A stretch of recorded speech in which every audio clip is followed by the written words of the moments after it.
जरा आप लोग अपने स्रोत से भी पता कीजिएगा कि कौन पिटिशनर है, किसके पिटीशन के कारण कोर्ट ने इस तरह का निर्णय दिया।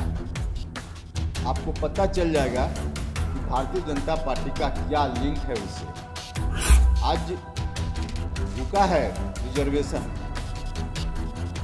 इसके लिए सबसे ज़्यादा सेलिब्रेट कौन कर रहा है? आप बीजेपी नेताओं के घर में व्यक्तिगत रूप से जाइए तो पता चल जाएगा कि आज कौन सेलिब्रेट कर रहा है इस बात को लेकर। देखिए, भारतीय जनता पार्टी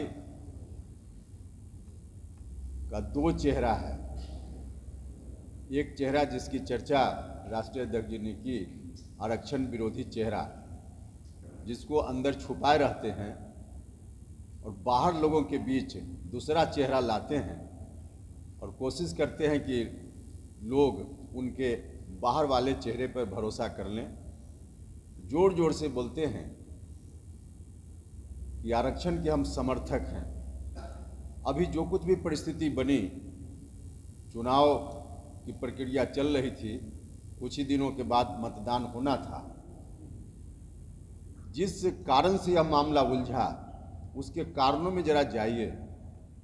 जो पिटिशनर है इस केस का, जरा आप लोग अपने स्रोत से भी पता कीजिएगा कि कौन पिटिशनर है, किसके पिटीशन के कारण कोर्ट ने इस तरह का निर्णय दिया। आपको पता चल जाएगा कि भारतीय जनता पार्टी का क्या लिंक है उससे। आज रुका है रिजर्वेशन, इसके लिए सबसे ज़्यादा सेलिब्रेट कौन कर रहा है?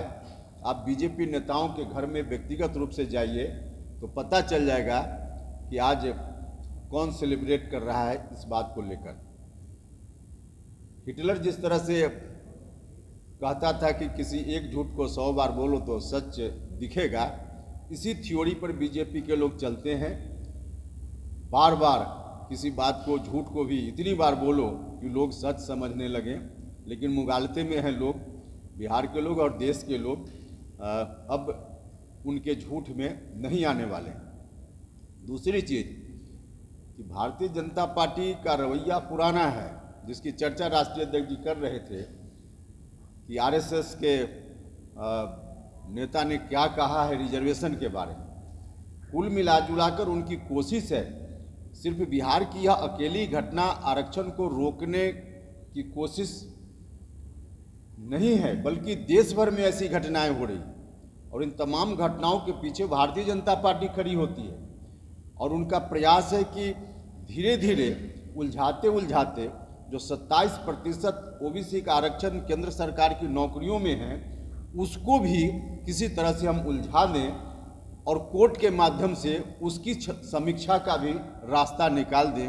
जो बीजेपी के लोग बार बार बोलते हैं कि समीक्षा होनी चाहिए, तो चाहते हैं कि 27% जो रिजर्वेशन है उसको भी समीक्षा के दायरे में डायरेक्ट बीजेपी या सरकार के माध्यम से लोग नहीं कर सकते हैं, क्योंकि जनता के बीच दूसरा चेहरा परोसना चाहते हैं।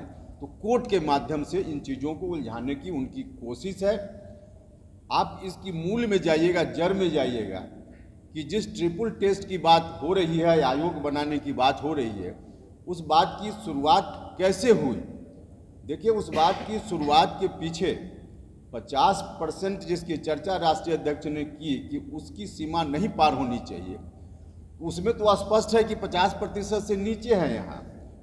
लेकिन उसके अतिरिक्त ट्रिपल टेस्ट में कोर्ट ने जो कहा, जो आधार बना कोर्ट के इस तरह की बात को करने के लिए, वो आधार कहाँ से बना? एक बार नहीं, सुप्रीम कोर्ट से लेकर कई राज्यों के उच्च न्यायालयों ने अनेक बार कहा, अलग अलग मामलों को सुनते हुए, कि भारत की सरकार या संबंधित राज्य की सरकार हमको डाटा दे जात के बारे में। रिजर्वेशन जिनको दे रहे हैं उनके बारे में डाटा दीजिए।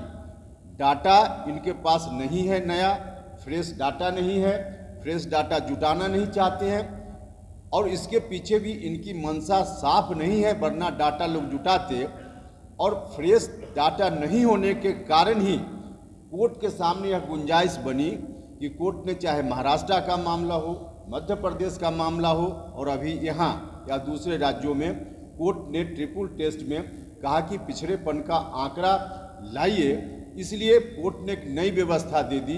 अगर इन लोगों ने आंकड़ा दे दिया होता, सेंसस 10 साल पर होता है हमारे यहाँ, उस सेंसस के साथ जात की गिनती भी कराते रहते तो कोई अलग से आंकड़ा जुटाने के लिए कोई कमीशन की जरूरत ही नहीं पड़ती। तो इन लोगों ने जो रवैया अपनाया है, उस रवैया के चलते कोर्ट में ऐसी स्थिति बनी है और इन लोगों की कोशिश वही है कि सारे मामलों को जो रिजर्वेशन से संबंधित है, अंततः 27% रिजर्वेशन को भी हम उलझा दें। तो यह इनकी कोशिश है। लेकिन ध्यान रखें भाजपा के लोग, बिहार में अभी जो चुनाव रुका है, बिल्कुल नीतीश कुमार जी का कमिटमेंट है, जब तक रिजर्वेशन ठीक से फिर नहीं आएगा तब तक चुनाव नहीं होगा। अति पिछड़ा भाइयों के रिजर्वेशन को सुनिश्चित किए बिना बिहार में चुनाव नहीं होगा। राज्य सरकार को कानूनी तरीके से जो भी कदम उठाना होगा राज्य की सरकार उठाएगी, लेकिन बिना अति पिछड़ों के रिजर्वेशन या जिन वर्गों के लिए रिजर्वेशन बिहार की सरकार ने, नीतीश कुमार जी ने दिया है, उनके रिजर्वेशन के बिना कोई चुनाव नहीं होगा। रिजर्वेशन के साथ ही चुनाव होगा।